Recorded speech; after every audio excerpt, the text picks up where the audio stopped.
Há poucas horas, eu estava ouvindo e vendo o comício do presidente Bolsonaro em Recife. Eu estou falando com vocês aqui hoje na quinta-feira, dia 13 de outubro. São 4 horas e 30 minutos da tarde. Dia nublado em Porto Alegre, mas pelo menos não está fazendo frio, né? São 26 graus. Pois bem, nesta quinta-feira agora, dia 13 de outubro, há pouco, eu estava vendo e ouvindo o discurso do presidente Bolsonaro no Recife, Pernambuco.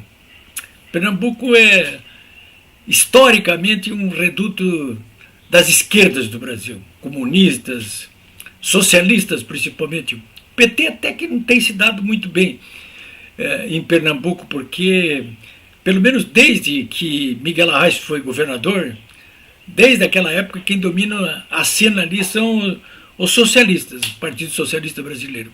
Mas volta e meia estão em aliança, mas é esquerda forte.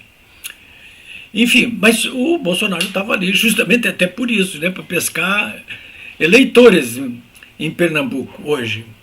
Mas me chamou muito a atenção dois fatores ali, duas circunstâncias. Primeiro, a animação do público que estava ali. Eu não tinha visto nada parecido com isso ainda.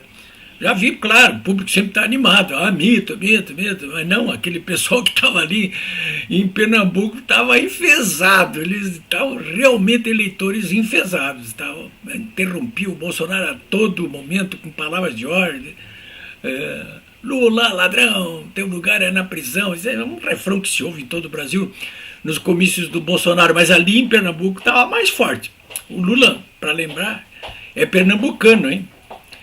Bom, e ganhou frouxo no primeiro turno. As pesquisas de intenção de voto agora estão dando uns resultados que remetem à conclusão de que ele vai ganhar de novo.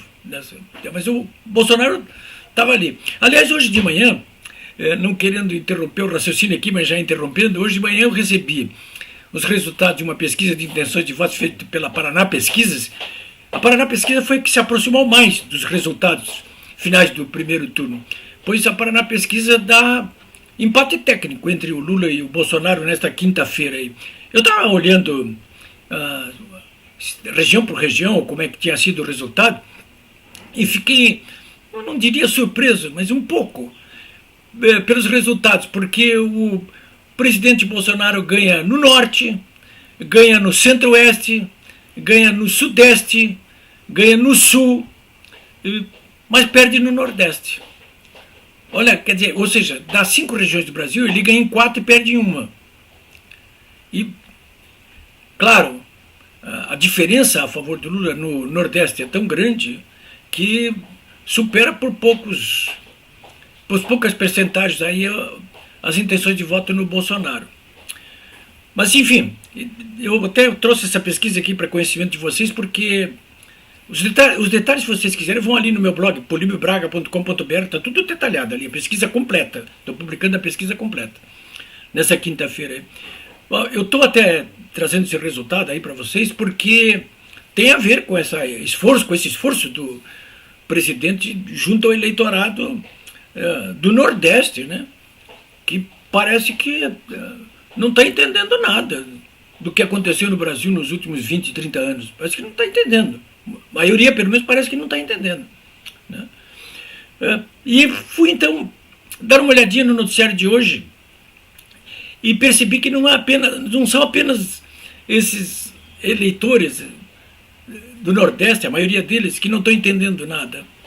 Porque a verdade é que, por exemplo, eu estava olhando o site R7 da Record hoje e tem ali uma reportagem muito instigante que eu recomendaria para vocês, que diz o seguinte, que 37,3 milhões de eleitores, olha só, quase 40 milhões de eleitores, entre 16 e 29 anos, hoje, vou repetir, quase 40 milhões de eleitores, que hoje têm idade entre 16 e 29 anos, na época do Mensalão, em 2005, na época do início da Lava Jato, em 2014, eram os que têm hoje 16 anos eram crianças, né?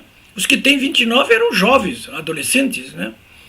Então, eles aparentemente muitos deles, ou a maioria, quase a totalidade, não se lembra do que aconteceu naquela época, né? Claro que a gente conhece a história, não é só porque viveu aquele momento, mas também pelo que nos dizem, pelo que a gente lê, né? Então, eu acho que é importante sempre relembrar o que aconteceu no Mensalão e o que aconteceu na Lava Jato, né? Acho importante isso aí. Que vocês mesmos, quando estiverem conversando com outras pessoas, digam, olha aqui, ó, você que tem essa posição aí, leu alguma coisa sobre o que aconteceu no Mensalão em 2005? Leu?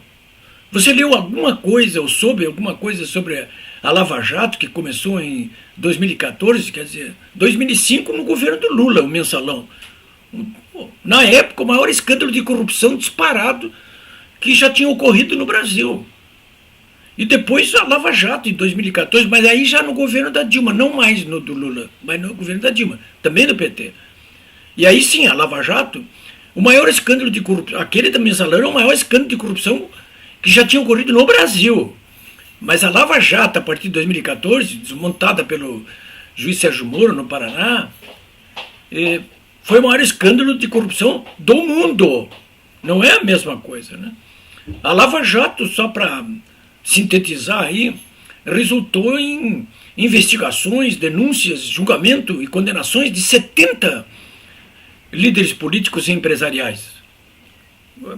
Praticamente quase toda a liderança do PT foi para a cadeia, a começar pelo próprio Lula. Tudo por corrupção, lavagem de dinheiro, organização de quadrilha. Foi parar na cadeia. O Lula foi parar na cadeia, o Zé Dirceu foi parar na cadeia, o tesoureiro do partido foi parar na cadeia, o secretário-geral do partido foi parar na cadeia. Diretores de estatais, empreiteiros famosos do Brasil, inclusive o maior de todo o Brasil, Marcelo Odebrecht, da Odebrecht. Ora, tem que refrescar essa memória nesse momento assim decisivo para a história do Brasil, porque essa gente toda está tentando voltar. Estão tentando voltar. E não querem nem discutir essas questões com os eleitores, né? Que se deixam levar aí por essa conversa mole, essa cantilena. Ah, não, olha aqui, vai comer picanha todo dia. E vão ser roubados todos os dias.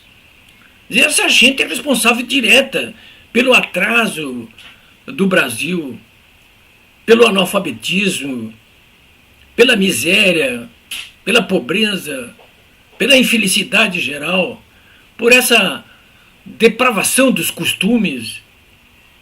É isso que nós temos que ter em vista, né? Agora, o que me chama mais a atenção, até não são esses dados que eu acabei de colocar aqui para vocês, mas e quem já era adulto naquela época do Mensalão e da Lava Jato? É coisa recente, e já era adulto, né? Ele sabe que tinha uma organização criminosa ali que foi desvendada no julgamento do Mensalão e nos julgamentos da Lava Jato. Tinha uma organização criminosa, o PT no caso, e seus aliados, que buscavam seus aliados. Ou não tinha organização criminosa nenhuma, ou é tudo uma invenção. E não tinha também um líder corrupto e corruptor, essa organização criminosa? Claro, tanto tinha que foi parar na cadeia. E o nome dele é Lula da Silva, né? Eles sempre estavam agindo em seu favor e em favor daquilo que eu chamo de o eixo do mal, né? Essa organização criminosa e o seu líder, eles acabaram sendo beneficiados aí por uma maioria que o Lula e a Dilma construíram dentro do Supremo Tribunal Federal, que alterou por uma chicana jurídica, uma jurisprudência que autorizava a prisão em segunda instância, que foi a responsável direto pela prisão do Lula. Primeiro isso aí, preparando o caminho, claro, num segundo momento, para mandar soltar o Lula com base no dado de que, uma outra chicana, né, de que o foro justo para ele ter sido julgado não era Curitiba, mas era o do lugar das ocorrências das falcatruas. E mandou soltar essa gente aí, né? É simples assim. Parece complicado, mas não é não, né? Enfim, nós estamos agora vivendo o fim de um ciclo político iniciado na Constituição de 88, que se caracterizou aí, principalmente por governos de coalizão, tanto do PSDB quanto do PT, governos de coalizão que acabaram se consolidando através de esquemas de corrupção desvendados no Mensalão e na Lava Jato, aí, né, que se depravou politicamente desse ponto de vista. Aí, né. Esse ciclo começou a cair nas manifestações de rua a partir de 2014 e depois com a eleição do Bolsonaro. Mas a mudança de ciclo agora, ela não se completou ainda, né. Tem muita gente que está trabalhando contra e acho que é necessário que você insista quando conversar com as pessoas para dizer quem é que está contra o governo Bolsonaro, né? Que são os mesmos protagonistas daquela situação deprimente e depravada que existia no Brasil anteriormente, né? Que são políticos e partidos corruptos e corruptores que existiam e que ainda existem, né? Empresários patrimonialistas, sobretudo empreiteiros, que fraudavam licitações, que pegavam o dinheiro do BNDES, do Banco do Brasil, da Caixa Federal, muitas vezes nem devolvendo, né? Mas essa mídia tradicional aí que vivia mamando nas tetas do governo através de verbas de propaganda de dimensões bilionárias, né? Que agora não leva mais nada, que tinham acesso fácil à Receita Federal para não pagar impostos, ou que tinha uma influência política poderosa a um ponto tal de eleger presidente, botar e tirar ministro a hora que bem entendesse, né? Mas esse eixo do mal formado também na área cultural por esses artistas todos que estão agora reverberando ações contra o governo Bolsonaro porque deixaram de mamar também nas tetas do governo através da Lei Rouanet, que não existe mais essa possibilidade de pegar esse dinheiro fácil aí. E a academia, de um modo geral, que se coloca há muito tempo a serviço do comunismo e não a serviço dos interesses democráticos e maiores do povo brasileiro, né? São os donos do poder, senhores, né? Que nesse momento contam com pontas de lança em seu favor aí, dessa mídia tradicional e também, evidentemente, das ações do próprio Supremo Tribunal Federal, onde tem maioria, né? É por isso que, claro, o Bolsonaro... hoje lá no Recife, nesse discurso, disse para as pessoas o seguinte, eu até não vi ele falar isso até agora, a primeira vez que eu vi ele falar, dizer o seguinte, olha aqui, ó, o Lula, depois que eu for vitorioso, vai voltar para a cadeia. Olha, com todas as letras, né? Então eu quero recomendar aqui, alguém ainda que queira se aprofundar sobre esse tema aqui, sobre a Lava Jato, tudo aqui, ó, Lava Jato aqui. Esse livro é do Vladimir Neto, Lava Jato, tem tudo sobre a Lava Jato aqui. E sobre o Mensalão, tudo aqui, esse livro aqui de 1000 páginas, um relatório completo da CPI dos Correios, né, que deu origem ao Mensalão. Então tem tudo aqui também, vale a pena ver. E se você quiser se aprofundar um pouquinho mais sobre o início do que fez o PT aqui no Brasil, de que continua fazendo, que foi aqui em Porto Alegre, a primeira grande experiência do PT, que é esse livro aqui, ó, Herança Maldita, né, que eu estou lançando aqui na 3ª edição, aqui, 400 páginas, bem documentados, com fotografias da época em que o PT mandou aqui durante 16 anos aqui em Porto Alegre. Herança Maldita. Esse livro aqui está à venda por R$80, né? Você pode pedir por WhatsApp para mim, eu mesmo atendo aqui, 51 999 45 9810. Vou repetir, 51 999 45 9810, né? Faça essa compra antes das eleições aqui para você conhecer melhor como é que começou o PT a trabalhar nas grandes capitais, depois nos governos e no Brasil. E por que razão acabou deixando o país na situação em que ele se encontra aí, né? Eu falei até há pouco com vocês a respeito da economia, a respeito de política, a respeito dos costumes, valores, né? Mas não falei também um dado muito importante, que é a incompetência dos líderes do PT quando chegam ao governo, que está bem provado aqui nessa Herança Maldita, né? E que se consubstanciou